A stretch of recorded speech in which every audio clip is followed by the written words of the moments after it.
Welcome to Network Marketing Pro. My name is Eric Worre, and today I'm here with Cedrick Harris. Cedrick. Hey, Eric. How you doing? I'm awesome, my friend. How are you? I'm doing good. I appreciate you coming all the way here to Las Vegas to sit down and have a little conversation with me. Thank you for having me, my friend. It's my great pleasure. And Cedrick is $1 million a year earner.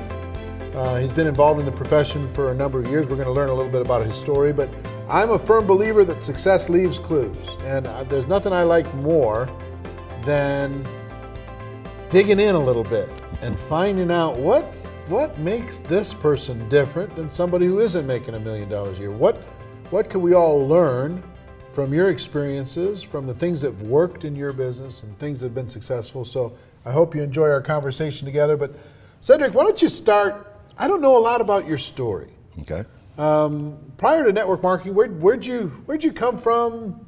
What was your upbringing like? What was your life like prior to network marketing? Great question, Eric. It was an interesting life. I grew up in Richmond, Virginia, in the South. I was lucky enough to be raised by someone who understood the sales game, who was also a butcher at a grocery store. So my dad actually sold CBs on the side. He was really big in CB radios. Like Breaker 19. Absolutely.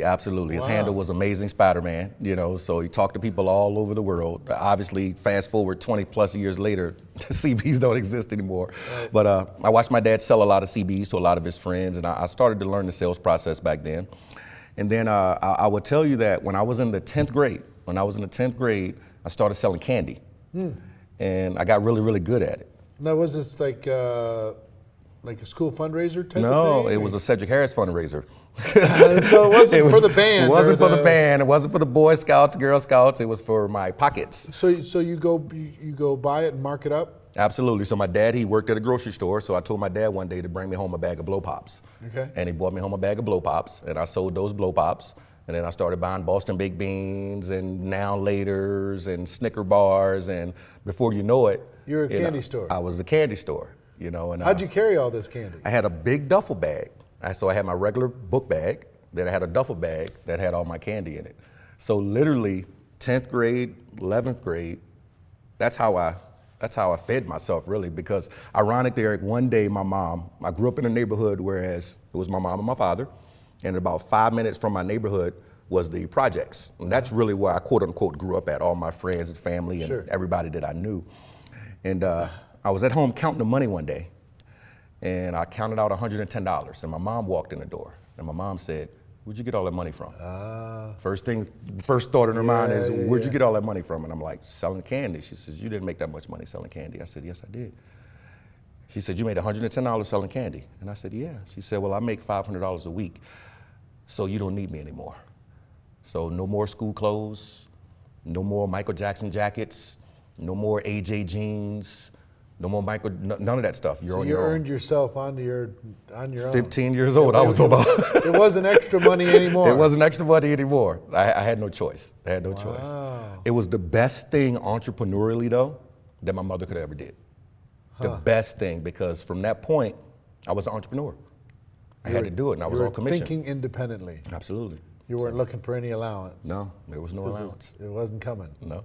The only benefit I had was my dad worked at the grocery store, and he didn't even get a discount on the candy. So Yeah. he was just the guy that delivered it to me. That was Wow. it. That was it. But it changed my life. I still thank my mom to this day of her cutting me off and basically Your mom's putting me still out on my around? own. Absolutely. Yeah. Absolutely. Yeah. So what a great lesson. Yeah, it taught me a lot. So So 10th and 11th grade, you become the candy king of what's the high school? Georgetown High School in Richmond, Virginia. Yeah, so you're the candy king of that school. I'm the candy king of that school. And what if somebody else started coming in and selling candy? They were. I wasn't your the only territory? one. I wasn't the only one. No? I wasn't the only one. There was other people selling candy, but there was enough money to go around for all of us, just like in network marketing. There's enough money to go around for all of us. Every kid has a sweet tooth in high school, so there was enough money to go around for all of us. So it all worked out. So what happened next? My candy bag got repossessed. What? One day, the assistant principal came to me and said, "Hey, Cedrick, I heard you the candy man." And he said, "Hey, let me see that book bag." And he took my book bag and he whipped out a blow pop and he ate one. And he said, "If you ever sell candy again, I'm going to expel you." And I said, wow, man, I've been feeding myself doing this. So that ended my candy career. Wow. That ended my candy career. I ended up going to a school that was an alternative school. What was the problem with selling candy? Well, you're not supposed to sell candy. Maybe that was back in the 90s. Yeah, I don't but know. maybe I suppose it's probably the same thing today. Yeah, I'm sure. And it was very lucrative for me. So when he did that, you want to talk about sinking my battleship. Bam. So your own little personal high school recession. Yeah. And it was a life changer because I had to explain it to my mom because my mom cut me off 2 years prior. So it was like, you're on your own, like figure it out. So actually I got into the clothing business. I got hired at a clothing store called Cavalier's Men's Shop. Let me ask you a question before you go to the clothing store. Sure. Were you ever, because you had friends that lived in areas where they sold other stuff, were you ever tempted? Tempted, I did it. Tempted, I lived that life. I mean. When? After high school or no? Actually, ironically, as soon as my candy bag got repossessed, I had $27 to my name. Right. And my mother said you were on your own, so I had a choice. Right. I got $27. What do I do? Right. So I invested. You're used to selling stuff. Yeah, I invested that money. And I invested, and I invested, and I invested. Because your environment's an incredibly powerful thing. Absolutely. And you're going to reach out to where opportunity presents itself, right? Stuff you can do. It's the old adage of you become the top 5 people you spend the most time with. Yeah. And the top 5 people I spent the most time with were pharmaceutical salespeopeople. So Yeah. I became number 6. And I learned very quickly that wasn't the place where I was supposed to be. What changed your mind about that? A guy in a black robe. A guy in a black robe that controlled my life. That at one point I could have been looking at 10 years, and he said, "I'm gonna give you a shot." And I went. What do you mean? So you the judge? Okay. Yeah, the judge. Yeah. So he gave you a chance. He gave me a chance, and I actually went to a 90-day boot camp program. And that 90-day boot camp program changed my life, Eric. I was 18 years young, and 42 of us went into this boot camp program, and 12 of us came home. Wow. And it was the hardest thing I've ever done in my life. Wow. And it was very humbling. I tell people all the time, I never ran, never jogged or anything. We were running 15, 20 miles a day, crazy push-ups, sit-ups. We had to work 8, 10 hours a day. Everything was strenuous. We were on schedule, 5 o'clock in the morning. It was ran like a military, but it was for people who did things that they weren't supposed to do. Yep. And it was one of those things of you can either quit or you can get put out. And on day 1, I would say about 10 people quit because it was so hard. And he said, I'd just rather go to jail. I'm not going to do this. And I'm like, you guys are crazy. I'm going home in 90 days. So it was life changing. September 23rd, 1994. Wow. Yeah, 1994. That's Changed my life. That's when I walked out of that boot camp program. So you walk out of there free man. I walk out of there Changed free man. Changed man. In shape man. In shape, still jogging for no reason. Getting up at 5 o'clock in the morning for no reason. And it was humbling. There's some discipline connected to this entrepreneurial mindset. Yeah, had some discipline. And one of the things I tell people all the time in the network marketing industry, your background can assist you in your future at the same time because ironically, because of what I went to boot camp for, nobody wanted to give me a job. And I was a great salesperson. Before I went into boot camp, I sold clothes. I was the top salesperson at the clothing store that I was at. So much so that when I started that boot camp process, the manager got me out because I was so valuable at the store. He was like, no, Cedrick can't be there. He got me out, and nobody would hire me. And I'm like, this sucks. And then finally I got another job in another clothing store, propelled there, got into food sales at a company called American Frozen Foods, and I ran a sales team there. And that's when I got introduced to network marketing, when I was running that food service company. We were selling 4, 5, 6 months worth of food to homeowners at one time in a $2,000 freezer. Yep. And it was a one-call close. I had 14 salespeople. We covered Richmond, Virginia. And I started off selling there, and I got really good, and they made me a manager, so I overrode everybody, went out in the field, taught them how to close, all that good stuff. And it was awesome, and one day, a good friend of mine, one of my sales guys, he walked in and he says, hey, I met this guy, you really need to talk to him. And I'm like, I need to talk to him about what? He introduced me to this thing called Excel Communications. Like I told him, I'm not interested, but I told him that you might be. And ironically, the next day he tried to cancel his food service. And when somebody tries to cancel, they have the 3-year rescission. They've got to talk to me before it happens. Right. And I'm like, hey, before we think about canceling this, I don't want to come out to your house and talk to you about that. So I actually came out to the home, saved the deal. Then he introduced me to Excel. And that was my introduction to network marketing. So that you got connected there. Were you excited right away? Were you resistant? I was actually extremely excited. What excited you? Was it the just kind of the power of the compensation plan, or what? At the time in the 90s when I sat down with him, I'm not gonna get too deep into income because we love this industry, but there were so many people making exorbitant amounts of money, and then it was residual. Right. And everybody had a telephone. Right. So when he explained it to just so everybody knows, this is a company, it's called Excel Telecommunications that sold long distance service back when people were paying 10 to 25 cents a minute for long distance. And then they eventually sold to another larger company, and the network marketing aspect of it disappeared. But they a lot of my friends started there. Yeah. And had some good success there. And it was the easiest thing I've ever done. It was so easy because everybody had a telephone. Easier than candy? It was. No, okay, all right, candy was easy. I'll take that one back. Candy was easy. It was sugar. That was easy. Yeah. But what got me excited, everybody had a telephone, and I knew that all I had to do was get an autograph. Right. And I was used to selling and collecting money. Right. So to know that all I had to do was get an autograph, and they just switched their long distance from AT&T to Excel. They charged 20 cents a minute. Excel's doing it for 10, and all we had to do was mail in the form. It was Laydownville. We went out and created a team. We even were door knocking, talking to everybody that we knew. We didn't care. So it was extremely exciting.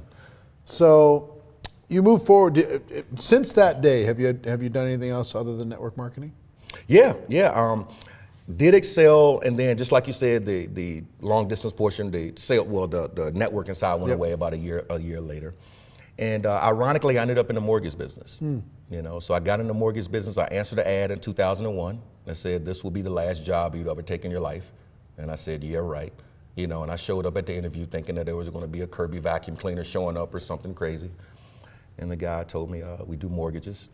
The company happened to be the largest VA mortgage lender in the nation. I didn't know anything about mortgages at the time, but it was a one-call close. So all we did was run leads, sit down with the homeowner, close them on the spot. That was the deal. And became the #2 loan officer in the country in about 6-7 months. The owner thought it was a fluke, so he shot me around to different states to see if I could do it there, and I did it there. And then he promoted me to management, and it changed my life. Dramatically. Promoted me to management, moved me to Detroit, Michigan. Lived in Detroit, Michigan for about a year and a half. Where in Detroit? I lived in West Bloomfield. I had an office in Southfield. So my office I was grew right up in Southfield. Yep. So my office, Civic Center Drive. 9.5 mile Mount Vernon. Okay, 20300 Civic Center Drive. I still remember the address. All right. So office Southfield, lived in West Bloomfield, ran that office there. And then I got the phone call that changed my life. My old boss called and says, hey, I need you to go to Richmond. And I'm from Richmond. Richmond was our largest office. And he said, I need you to go fix the office. And I said, what's wrong with it? He said, it's broke. They're closing less than 40%. Bob is driving me crazy. And Bob was the guy who trained me. So it's kind of like Ralph Macchio telling Mr. Miyagi what to do. Right. And he says, I need you to go. And I said, well, when am I going? He said, tonight. I've already booked your flight. I'm like, tonight? He says, yeah, tonight. Get on the plane. So I went on the plane and went to Richmond and told Bob why I was there. And I went and fired half the people that were there in 48 hours, started over, retrained everybody. And once the closing ratio got up to 70+% in 2.5 weeks, the boss man called and fired Bob on the spot and said, take over the office. And it was life-changing. It was 2003. We did over $1 billion in loans that year, and I had that was my first 7-figure year. I was 27 years old. It was my first 7-figure year, and I thought the sky was going to part. And I thought it was going to be like that forever. Forever, until 2008. Yeah, exactly. No, really, it was, for us, all we did were VA loans. Oh, okay. So I would say 2006 is when I stepped away. Yep. started to dry up? Yeah, we went from 28 offices down to 13. We went from 1,100 loan officers down to 60 plus. You know, we went from having fun to being depressed. You know, you went from guys making a lot of money to now hiding their cars. Yeah. You know, and like, hey, is this ever going to stop? And then my old boss told me, he said, Cedrick, you need to call all the managers and let them know it's going to rain. I keep trying to tell these guys to stop buying everything every 2 weeks. It's going to rain. I've never seen interest rates this low before ever in my life. It's impossible for it to stay this way. They're giving people houses with a business card and no a pulse. documentation. Yeah, they got a pulse and they're giving them a house. It's not going to stay this way. And he was right. So I remember taking a trip to the Bahamas, and I'm laying on the beach and I'm looking around and I'm like, wow, people actually make 150, 200 grand a year and they take 2 weeks off. And I haven't taken a weekend off for 5 years. And I said, I'm done. I'm just toast. My brain was just on mush. So I came back and said, okay. I told my old boss, I said, I love you, but I can't do it anymore. I said, once this starts to feel like work, I can't do it anymore. And now it feels like work. It's been fun for 5.5 years. Now it feels like work. And he says, well, you haven't made enough money. He said, I'm still here and I'm worth hundreds of millions. You haven't made enough money. What are you going to do? I said, I don't know. I don't know. But you had enough confidence in yourself. Yeah, and I had a nice You can sell. bank account. So I said, I could do this again, and I know how to sell, and that's the one skill set that nobody can take from me. And I said, I can do it again. Yeah. So that's when I got back in the network marketing. I said, I'm not going back to work. I was psychologically unemployable. So you go through this whole process, this whole odyssey. You find yourself back in network marketing. And today, you know, in the rare air, the top 1%, maybe even higher than that, 6 figures a month, $1 million a year. I've heard some things that probably differentiate you from the average person already, just in our conversation, as far as your willingness to work, hustle, your sales ability, your belief in yourself. What do you think separates you from the average? What makes you so special? Why are you $1 million a year guy? I know it's not timing, and I know it's not luck. What's different about you? I mean, if you could sprinkle magic dust on everybody that you meet and give them what you have in order to be able to be a high income producer in this profession, what would it be? I wake up every morning starving. Too many people get to a certain financial level and then all of a sudden they think they made it. And when I was in the mortgage industry, my old boss proved to everybody that we didn't make it because he was worth so much money. And I said, there's so much more. There's just so much more. So I wake up every morning starving. You know, and I always tell people, wake up and act as if your downline doesn't exist. It's great that it does, but wake up and act like it doesn't exist, because if you are codependent on it existing, then you might become complacent. So I wake up hungry, starving, every single day, and I'm gonna go at it every single day. That's number one. And then number two, when I was in the mortgage industry for so long, I traveled all over the world, and we had to do a lot of turnover calls, TO calls. You know, that I had to close a lot of the homeowners before the loan officer would actually leave the home. That mentally trained me for three-way calls. So nobody can drown me with three-way calls. I mean, we did so many TOs, you know, mortgage interest rates were 3.5%, 4%. So the phone was just ringing every 2 seconds. So psychologically, I can just continue to take call after call after call after call after call. So That doesn't tire you out because you're prepared for it. it's not work. Yeah. It's not work. So many people, they attach it to work. And work is something that you do when you'd rather be doing something else. That's not work. Right. Me getting on talking to somebody on the telephone, that's not work. That's a joke. That's nothing. You know, that person doesn't know me. I just met them 5 seconds ago. You know, the worst thing they can do is hang up the phone. I'm not gonna lose my eyebrows. You know, I'm not gonna have a handicap sticker in my car. All they said was no. You know, so I don't look at it as work. You know, so that mental, quote unquote, training in the mortgage industry, I think set me up, you know, for where I'm at today. Okay. You know, and that hunger of knowing that there's so much more. And then also my kids. You know, when all the dust settles, I've got this thing, I've got girls. I've got one son and 2 girls, and I've got this thing that I read a long time ago, that 80+% of women end up with a man similar to their similar to their father if they grew up with their mother or father. 80+%. So I want to make it hard. I want to make it hard for the guys who might end up with my daughters because they have to raise their bar. So, you know, I've graduated one from college, you know, and she's ironically, my oldest is a school teacher at the middle school I went to middle school at, and she's a cheerleading coach at the high school I graduated from. So that's pretty cool. And then my youngest is you know, psychology major at Old Dominion University. But I want to make it hard, you know, and I know that I've got to provide for them. I know that I don't want them to be concerned about So it's part of your reasons? Absolutely. As far as that's what drives you? Absolutely. To do what you need to do? Absolutely. And I would say that having that attitude of knowing that I've got people that depend on me separates me.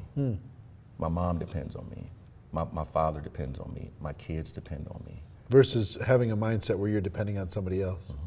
You know, I bet you don't depend much on your upline. No. Or anybody else. You know what I always tell people, Eric? So funny you say that. I say, you know, when your mortgage payment shows up, whose name is on it? Yours or your upline? Yeah. You know, when my kids call me and ask me for money, they don't ask me anything about my upline. Right. They say, Dad, can I have this? You know, when it was time to pay the college tuition to do these things, it had nothing to do with my upline. Isn't it nice to be able to provide? But yeah, absolutely. Yeah. Absolutely. Life changing, for sure. The other thing that I've seen that I respect with you, some people when they get to, not all, the legends in network marketing don't do this, but the people who get to $1 million a year for the first time, this is their first time, they become a little cool. They're like, they're looking down from the mountain on all of their admirers and followers, and they're blessing people from time to time with a phone call or something. And they lose their scrappiness. They lose their starving, right? They're not starving anymore. They're all fat and happy, right? You spend a lot of time in living rooms. You know, you're not talking in front of thousands. You're talking about staying in the living room. What does that mean? Something I learned growing up very, very humble in Richmond, Virginia. My mom taught me to never, ever, ever forget where I come from. And if I do, God would slap me in the back of the head and remind me really quickly. So I've always eaten that humble pie for number one. Number two, I understand that people are going to do what I do, not what I say. So if I sit on a mountaintop and preach, go do this, go do that, go do this, go do that, a certain percentage of people will do it. But then there's those people that are like, so what are you doing? And so at the level where I'm at right now, and which I'm nowhere near where I'm capable of, when all the dust settles, the magic is in the living rooms. That's where it happens. If people can see multiple $1 million earners and numerous different companies all over the world constantly still doing what it took to get them where they are today, then you would be busy for the rest of the year because you would be doing 72 of these interviews every single day. Yeah. Because everybody would go out and do it and do it and do it. But just like you said, so many people get to a certain level and they get complacent. And this is when the income they do for a minute. They don't. You don't stay at $1 million a year by being complacent. You can get there and get complacent for a minute, for a season, but then you go, oh my gosh, because there's nothing that feels worse than used to being $1 million earner. Right. It's like, absolutely. oh yeah, he used to make big money. You know, that's painful. Absolutely. I also want to. You talked about one thing, and I want to address it because I grew up humble. Beginnings also, right? And you get this thing put on you. Don't forget where you came from. Don't forget where you came from. Now, people can take that a couple different ways. One is stay humble. You're nobody's big shot.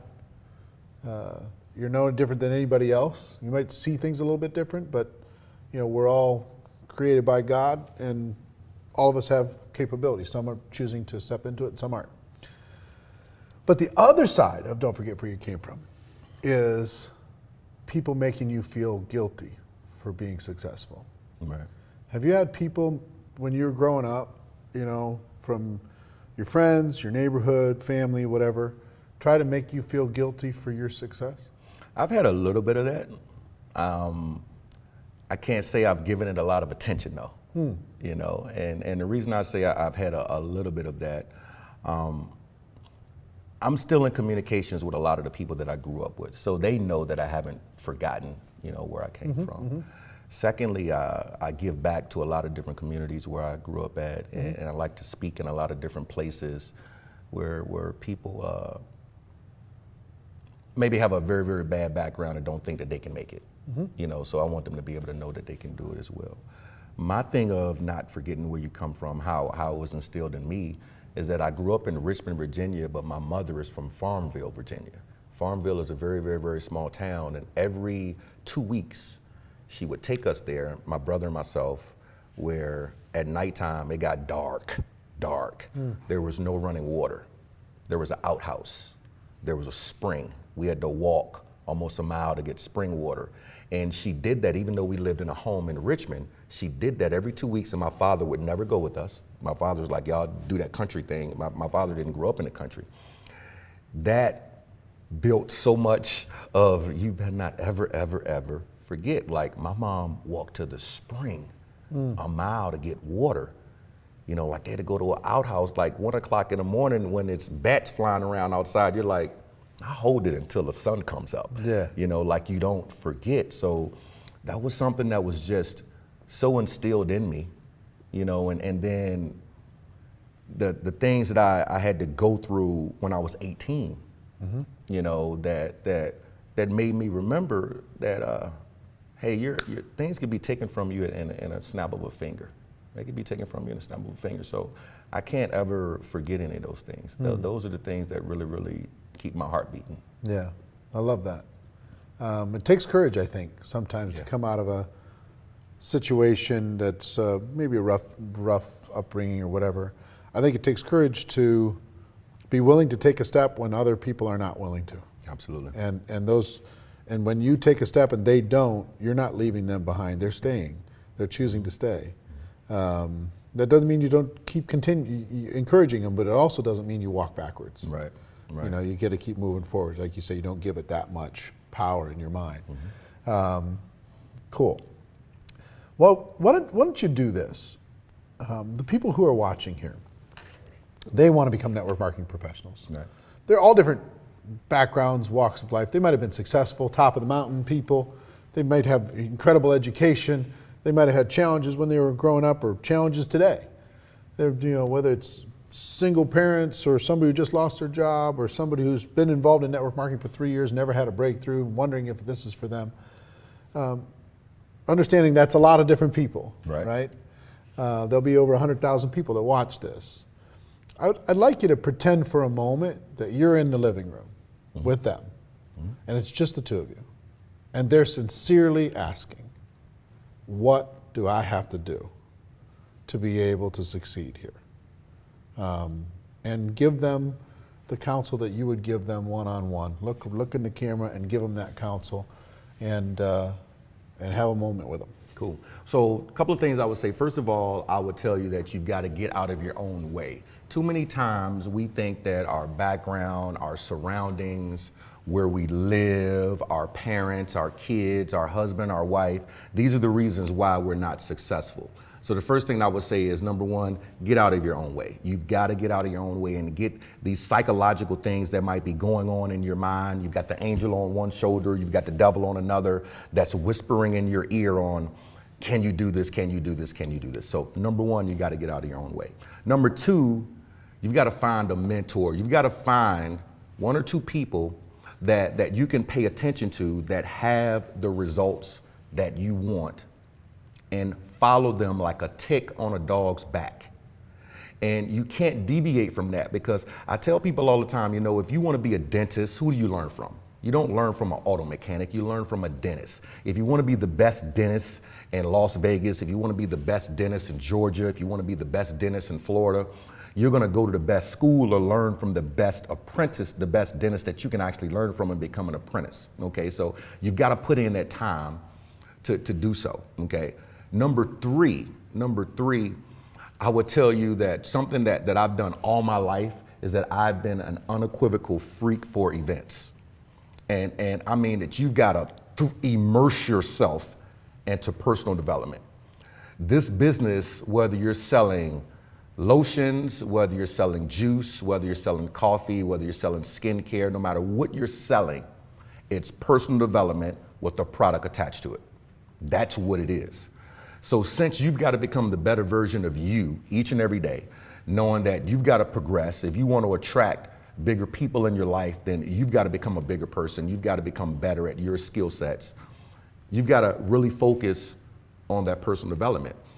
That means that you're going to have to listen to some tapes. You're going to have to read some books. You know, one thing that I learned from a Marine partner of mine is that I walked into his room one day and he was actually sleeping. At least I thought he was asleep, but he was sleeping with the ear sets in his head.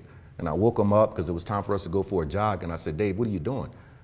You sleep with your ear sets in your head. He was like, I sleep every night with my ear sets in my head. And I said, why do you do that? He says, because the body rests, but the brain never sleeps. See, while he's sleeping, he's listening to stuff that's going through his mind over and over and over and over and over again. So if you want to sound like Jim Rohn, you should listen to Jim Rohn while you sleep. You want to sound like Eric Worre and understand the 7 skill sets, listen to it while you sleep. Have it be in your car. Have your friends get in your car and go through your CD changer and wonder why there's no music.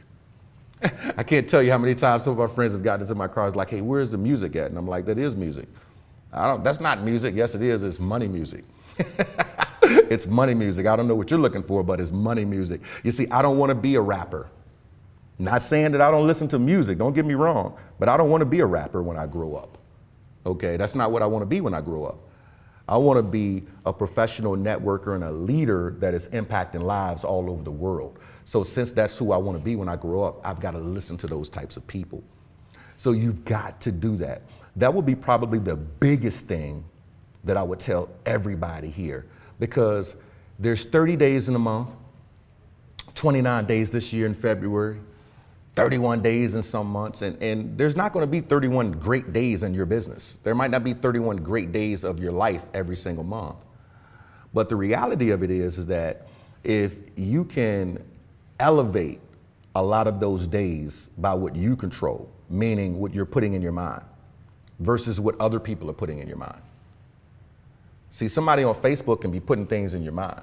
Your environment can be putting things in your mind. People in your neighborhood that you don't want to be around, that you don't want to be like, they could be putting things in your mind. But the books that you read, the CD sets that you listen to, the mentors that you follow, the events that you attend, that you absorb everything, the notes that you take, that's really creating the compound effect. You know, I wouldn't even, sitting in your living room, I wouldn't even spend a whole boatload of time talking about products or services or whatever you are marketing. Those things are great. I could spend an hour talking to you about a comp plan, but it doesn't mean anything until you start producing. What really means something is you. So becoming the best version of you, focusing on those things there and becoming obsessed with them, like literally becoming obsessed with them. If you become obsessed with success, it has to happen. It has to happen. But you can't look at it from I'm going to give it 10 minutes here. I'm going to give it 30 minutes one week. I'm going to give it an hour one week. You've got to become obsessed with it. If you become obsessed with it, you'll hit the income levels that you want to hit. But more importantly, you'll be changing lives all over the world, because as you change lives all over the world, you're indirectly changing yours. So that's what I would do there. Excellent advice. Thank you very much for paying it forward. Thanks for coming and sharing your ideas and your wisdom and your story. And there's a lot you could get out of this interview. My suggestion is maybe watch it a couple more times, maybe take some notes, put together a little game plan, and go out there and make your life what it should be and what it could be, okay? So Cedrick Harris, thanks again. Thank you, Eric, for sharing. And ladies and gentlemen, our wish for all of you is that you decide to become a network marketing professional, that you decide to go pro, because it is a stone cold fact that we do have a better way. Now let's go tell the world. Everybody have a great day. We'll see you next time. Take care. Bye-bye.